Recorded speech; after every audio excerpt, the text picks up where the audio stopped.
I want to share with y'all a really cool project that we have coming up. It's very specialized. It's only going to apply to, a certain group of people and people with specific needs. But I wanted to share it with y'all because number one, it's just, I think, fascinating. But number two, if there's anybody you know who fits within this specific criteria, we would love for them to be involved with us. Yay Networks. A quick note before we dive into today's podcast. If you like what you hear, I would love for you to subscribe to Fueled Wellness and Nutrition, wherever you download your podcast. It would also be incredible if you take a minute to rate and review this podcast. Those things do matter and they really help us. We have a clinical trial coming up at Ochsner Fitness Center here in New Orleans, and it's open to anyone in the surrounding areas who can come in person. Now, some of it could be done virtually, but especially the first and last consults, we want to have it done in person. But here's the thing. This is why it's so specific. It's specifically for people with a diagnosis of fibromyalgia or rheumatoid arthritis. So you may be like, what are we talking about? Why are we talking about food sensitivity testing? What is this clinical trial? So food sensitivity testing is something that we offer at Ochsner Fitness Center here in New Orleans. And we'll say food sensitivity testing throughout this, but it technically is MRT, mediator release test. We work with a company called Oxford Labs to do this test. And so essentially, food sensitivity tests help to identify specific foods or food chemicals that cause an inflammatory response within our body. And so when we are exposed to one of these foods or one of these chemicals, our immune system basically triggers the release of these very pro-inflammatory chemicals, and they're called mediators, which is why we call it mediator release testing. But essentially, when we are exposed to one of these foods or these chemicals, it triggers a release of inflammation that causes the symptoms that we're feeling. So it may be somebody who has migraines. It may be someone who has joint pain, rheumatoid arthritis, fibromyalgia. And the clinical trial that we're talking about is specifically focused on people with fibromyalgia and rheumatoid arthritis. Now, if you're listening to this and there's any type of inflammatory condition that you're dealing with, or someone, a close friend or family is dealing with, and you think, I wonder if this could be helpful, this is still going to apply to that. So two separate things. One, we offer food sensitivity testing at Ochsner Fitness Center, and that's something that we offer to the whole scope of inflammatory conditions that might be benefited by doing food sensitivity testing. And I'll share more about that and kind of how would you know and what does that look like. In addition to that, we're hosting this clinical trial. It will start in 2023. And we're at the stage right now where we are doing essentially a call for participants. And so this is something that we've submitted the protocol. It's been approved by the IRB, which has to approve anything that's going to involve a human clinical trial. And the next step is letting people know about it. So I'll link to the email that you can send, but I'll also include the phone number for our coordinator. So our clinical research coordinator can give full details about what the study entails, what the commitment is, the time commitment, and I'll have all of their contact information here. That same person can direct you if you're like, I don't have fibromyalgia or rheumatoid arthritis, but I'm still really interested in learning more if food sensitivity testing is right for me. They can also help to kind of like funnel you through the right channels, the right conversations. I've asked a former client who's come through our food sensitivity testing at Ochsner Fitness Center. I've asked this former client to join us. I had actually just run into her recently, and she has rheumatoid arthritis. She was diagnosed at a young age. She has been really proactive in seeing what are all the different things that she can do to arm herself as best possible to live her best life that she can with this diagnosis, with the limitations that she has. And so we were talking about her experience as she came through the food sensitivity testing protocol. And that was earlier this year, and just her experience and what it changed and what it's continued to change and the effect it's had on her. And so knowing that I was going to be doing this podcast with y'all, sharing with y'all about this clinical trial coming up, so that if you have someone, either you or someone you know has fibromyalgia or rheumatoid arthritis, and you think, hey, they may be a good candidate for the study, wanted to share this episode with y'all. So I asked Anne if she would join us just to share her experience. So with that, welcome, Anne. Thank you for taking the time to talk with us about your experience with this. Yes. Hi, Molly. Thank you for Hi. having me. Yes, yes, yes.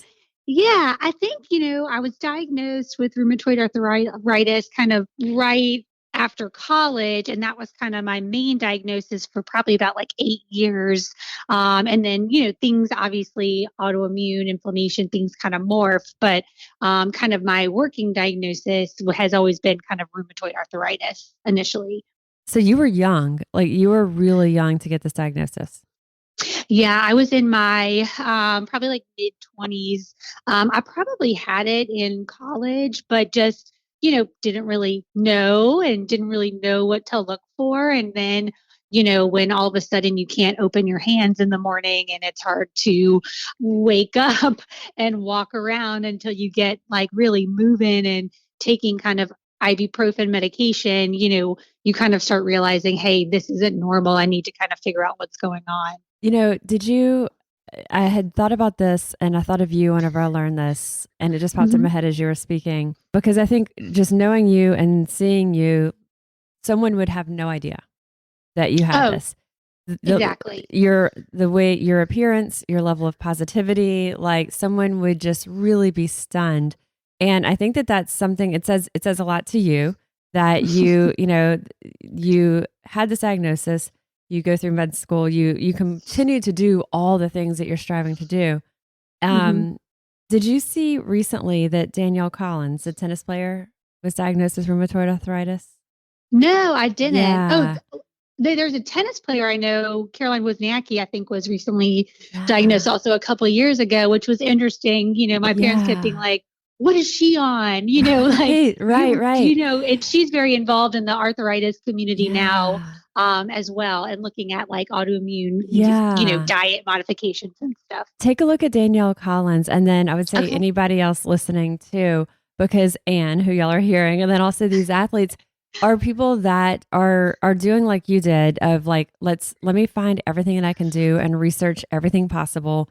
And basically giving yourself that extra edge where you can. So when you came to our team for the food sensitivity testing, you had Mhm. already gone down the path of learning about inflammatory foods and sort of foods recommended to avoid with rheumatoid arthritis. So tell us kind of that where you were with that space and kind of what the food Yeah. sensitivity did on top of that. Yeah, absolutely. So, I mean, I think it's a little bit different, I think, than sometimes just other people that maybe don't have the medical background that I have. And I think, that's like a blessing and a curse in terms of having any type of disease because, I very respect all my doctors and I, research the medicines. And I definitely had kind of a more difficult course where I've kind of had to switch medications multiple times to try to get kind of my arthritis under control. I don't think I've ever actually in now, I don't know, 10 years, I don't think I've ever been in what we call like remission of,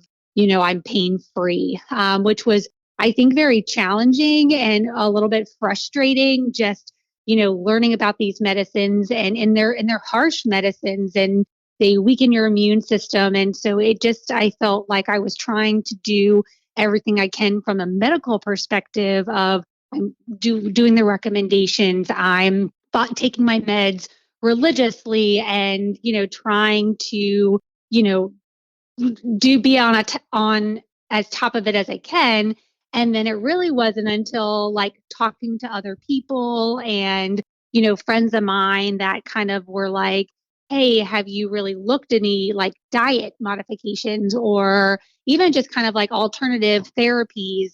And that's when I really started looking at like the rheumatoid arthritis community and the autoimmune community that really started talking about just kind of food sensitivity or just like really inflammatory diets. And so I had tried an inflammatory diet that was really just generalized. And it was like, hey, these are foods that we know can potentially cause issues. And so it was just a little bit different in terms of like, what you were trying to eliminate, what you were trying to follow. And And it probably was like hard, broad sweeping changes. I would imagine very, like very sugars, broad. Yeah, alcohol.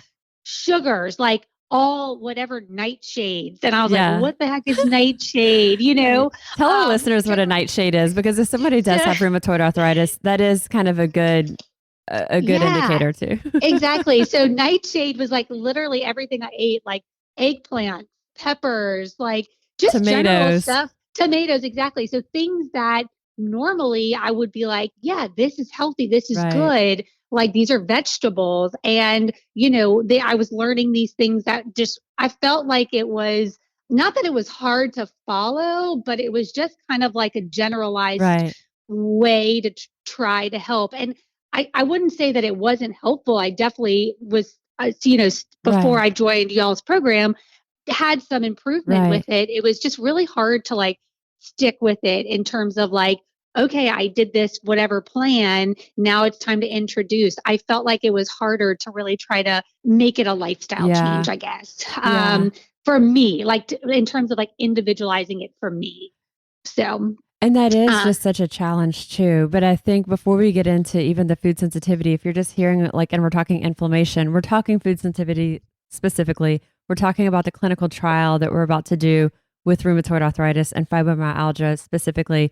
But if you're listening and you're like, these apply to me, the things that are just known to be inflammatory are sugars, those white carbs, alcohol, and then something when it comes to joint pain that is recommended often is to avoid categorically the whole vegetables referred to as nightshades. And so like we said, is peppers or tomatoes, eggplant. So look into that though if you do have this and you're looking kind of for each, everything that you can do to kind of give you that extra edge. That would be something to investigate and just kind of do a trial and elimination on yourself to see. And then something like the food sensitivity testing, that the mediator release testing that we're talking about, that's even a little bit more specific. So you had sort of made these sweeping changes that were broad, mm-hmm. like those that we just talked about. But then the food sensitivity testing kind of opened like an awareness that there was things that you had no idea that you were reactive to. Or yeah, I guess it's more of like, I guess potentially reactive to like when you get when I did the sensitivity testing came back, it was things that like normally are supposed to be really good for inflammation. They're anti-inflammatory, yet these were foods that like I showed a moderate or high reactivity to. So it was really kind of just more eye-opening of like, hey, yeah, I was trying to be as good as I could and follow recommendations based on, generalized categories. But hey, that like I was apparently could have been reacting to these things that I thought were going to be helpful. Like cinnamon. What were some of them? Cinnamon was really big. Garlic was really big. Even like turmeric, because I was even taking like turmeric Right. capsules. Like, I mean, just different things that you Yeah. had read Right. about. And then all of a sudden, like those are things, or maple. I think maple was one, and I was eating like maple syrup Yeah. on things a lot. So it was a little bit more eye opening. Like when we saw it, I was like, oh gosh, like Yeah. I can't believe I'm really surprised. I eat cinnamon almost every day with my breakfast, or, I try to make a point to do cinnamon, or I drink chai, things that I thought I was doing that were going to be beneficial for me may have actually been a little bit more harmful. And I didn't know it. And we should also be really clear, this doesn't mean that if you have rheumatoid arthritis, that cinnamon or turmeric or those garlic is something for you to avoid, for everyone to avoid. That's not, so the big categories that Right. are pretty sweeping that we would say, yeah, it's a good idea for that everyone could try these out would be sugars, the white processed carbs, Mm-hmm. alcohol, and then those nightshades. Those are big categories that across the board. The difference with this is Anne's personalized food sensitivity report showed that she individually is moderately or highly reactive to those specific items. And that's the difference. Like it really personalizes it, that it is not something that we would have had any idea to really target or address those. And so that's sort of the difference. So using the broad sweeping and then using something like this to tailor it even more.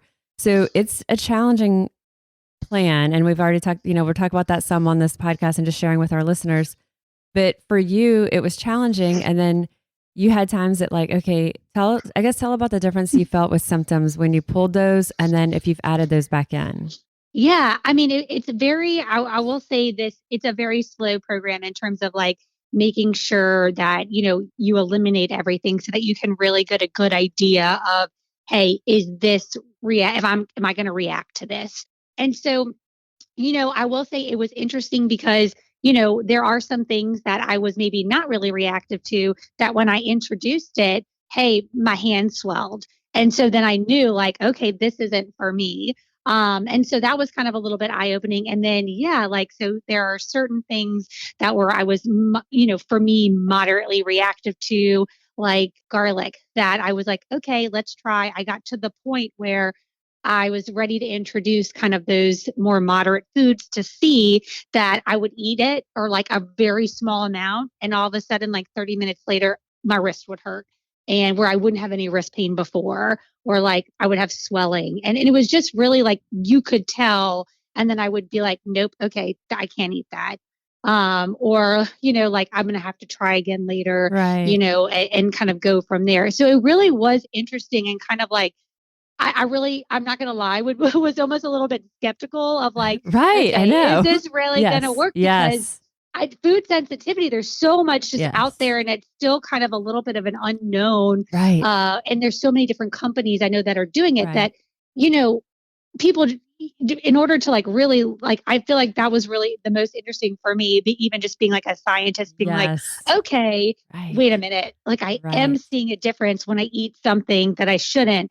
But it really, I had to be like, only add a new thing like every day or every other day so that I could really tell if I was reacting. Because if I found that, I would eat something and I would look at the ingredients and was like, oh, wait, I don't know, but I reacted to it, then you kind of have to tease out further. So you really had to be careful and really diligent about when you're adding and like recording how you feel before and how you feel after to really know if you react or not, I guess. Skepticism, I think, is such a good word for it. And it is one of those that, we have the same, it's like, well, is it placebo effect? Is it, but over the years, other dietitian colleagues who we would see or clients of ours who would go to these other dietitian colleagues and we're like, wow, we're seeing this improvement. And like, there's something here, but so let's see more. And, like I'll go into deeper detail, in the podcast separate from you and I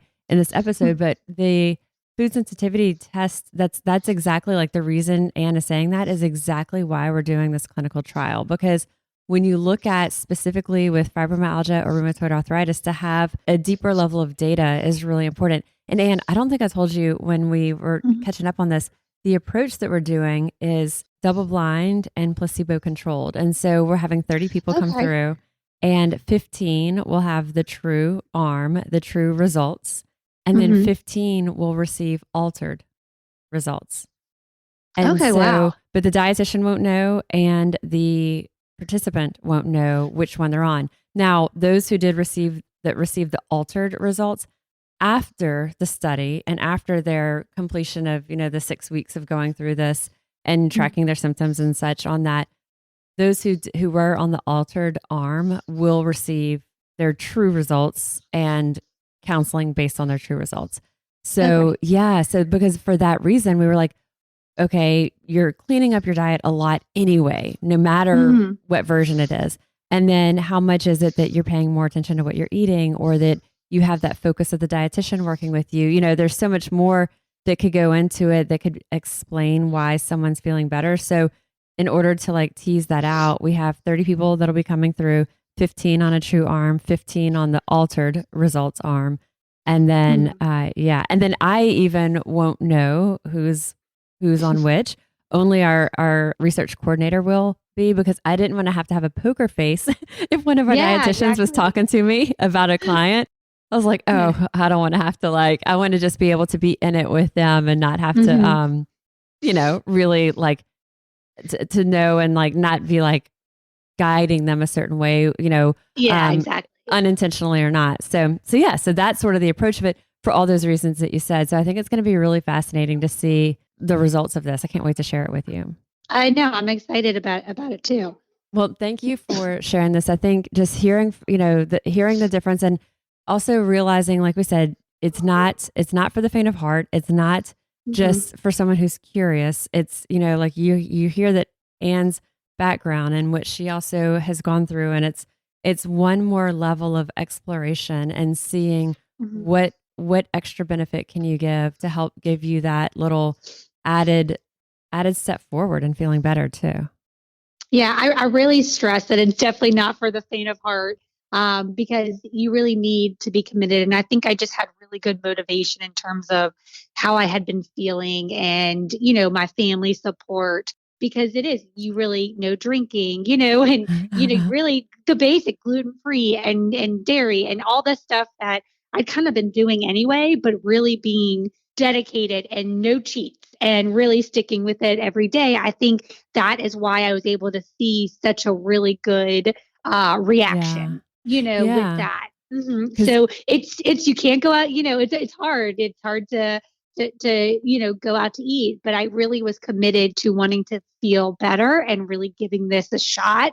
And I think that's why I had such a good response. Like when I would try foods and I'd be like, nope, not for me. It was because I was really diligent, I guess is the word to well, use. you truly had yourself like your own little scientific self experiment and you were Mhm. your control and you knew Yeah. if something was changing. Whereas even going out, you may not know exactly what spices or seasonings are in things, so definitely having for the window of time that someone is committing to Mhm. this, it is almost extensively preparing your own meals or asking just Mhm. a lot of questions if you're going out. Yeah. Yeah. I will say my nutritionist was really helpful and available. Like, gave me her phone number. I would Yeah. send her pictures and be like, "Hey, like, do you think this is okay? I'm not really sure about these ingredients." And I think that was really, really helpful to have that access Yeah. to Yeah. help. All right. Well, awesome. Well, thank you. And I can't wait to share with you also the results. And yeah, thanks for sharing this and just sharing your experience. I think it helps for someone to hear someone who's gone through it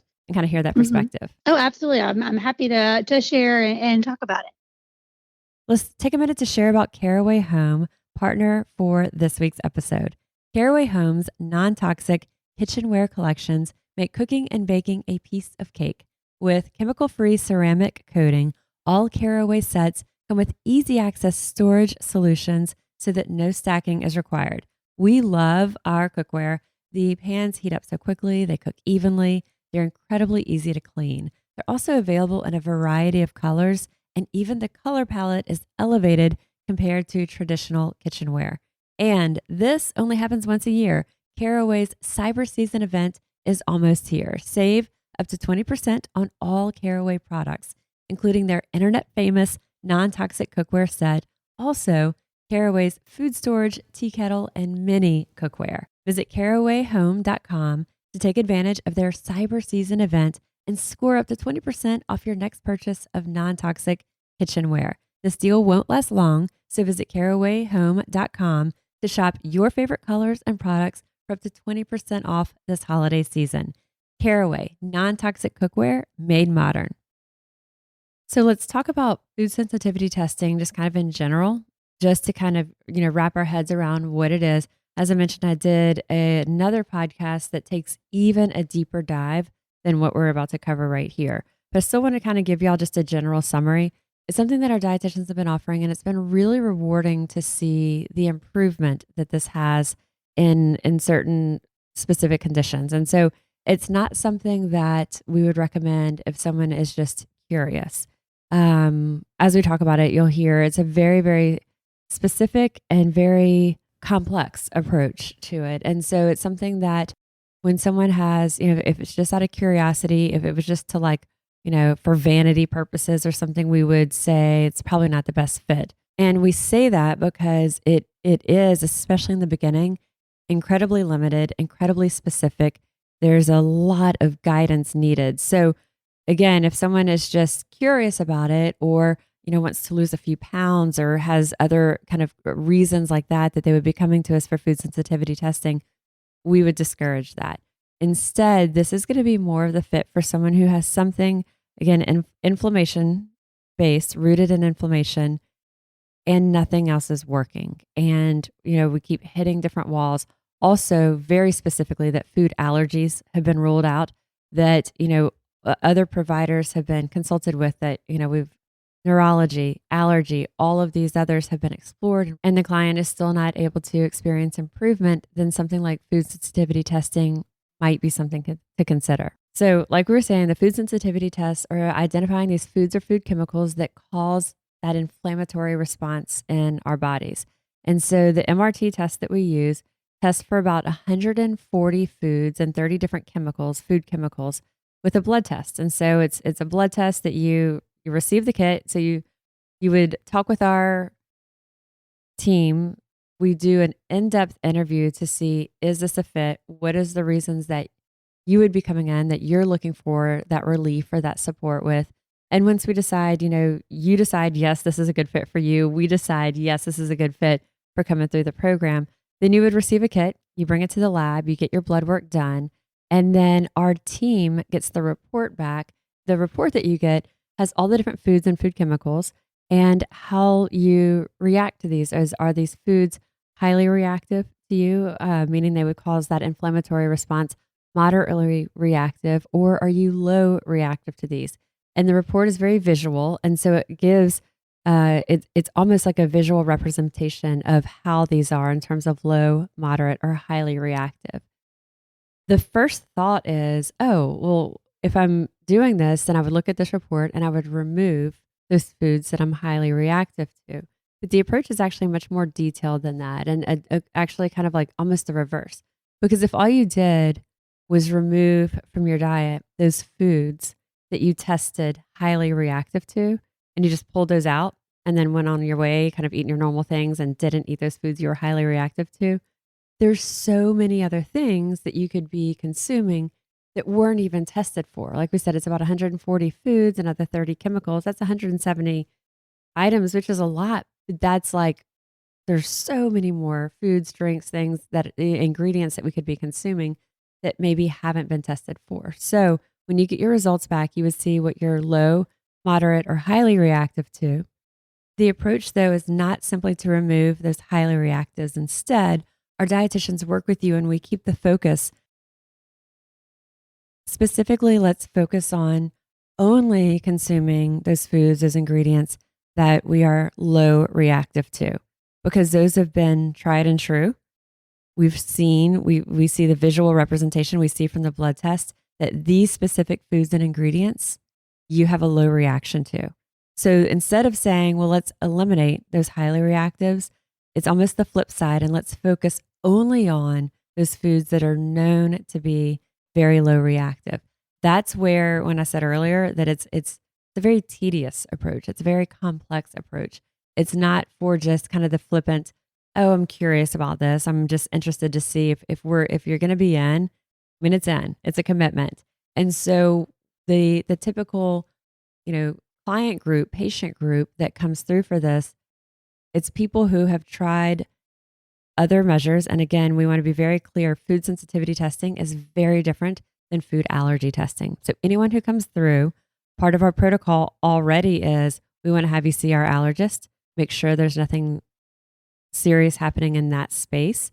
And once you're cleared from meeting with the allergist, then we would look at identifying, are there food sensitivities? The clinical trial that we're doing is going to be just covering the raw cost of the test kit. So the price point, it is a 75% reduction and the typical price point for the standard food sensitivity counseling. So it's right at $325 versus $1,270, $325 versus $1,270. So again, covering just that raw cost of the test kit, the blood work. And what it includes is your blood draws that'll be at the beginning and then also at the end of the clinical trial. You'll be working with the dietitian closely over the course of the 6-week period, getting the education on how to follow this protocol, doing a food and symptom survey, working closely with them to identify how the different foods are affecting you as you're going with just your low reactive foods. And then over the duration of the study, which would be 6 weeks, working with that dietitian, starting with what is just very specifically those low reactive foods. That first phase is, like we said, very, very limited, very restricted. It's focused specifically on those foods that are shown to be specifically low reactive, and then gradually adding in more foods, more ingredients throughout the duration of the study period. And throughout all of this, keeping that very, very specific food and symptom survey so that we're able to see improvement in an array of symptoms that are specifically related to fibromyalgia, also rheumatoid arthritis. So this clinical trial will be open to 30 participants coming through between 18 and 75 years old with that diagnosis of fibromyalgia or rheumatoid arthritis, preferably located in the greater New Orleans area or Baton Rouge, North Shore, or the Bayou parishes, because we would like at least they'll need to come in person for blood work and then also at least that first consult. But we do really find that while we could do follow-up consults virtually, it is more effective for something that is this complex. So to wrap it all up, our food sensitivity clinical trial will be occurring throughout 2023. It will be a 6-week commitment, and to qualify, you'll need to be between 18 and 75, diagnosed with fibromyalgia or rheumatoid arthritis without any other significant health conditions. And the contact information, you would just email nutrition@ochsner.org. You can also call 504-736-4610. That's nutrition@ochsner.org, OCHSNER.org, or the phone number 504-736-4610. Again, I'll put that contact information in the show notes of this episode. So reach out if it's something that you're wondering, is this going to be a fit for you, or would you be a fit for the study? Reach out and our research coordinator can talk with you, meet with you, and share their full details. So keeping in mind that we have food sensitivity testing available for anyone to come through who is dealing with that inflammation-based condition.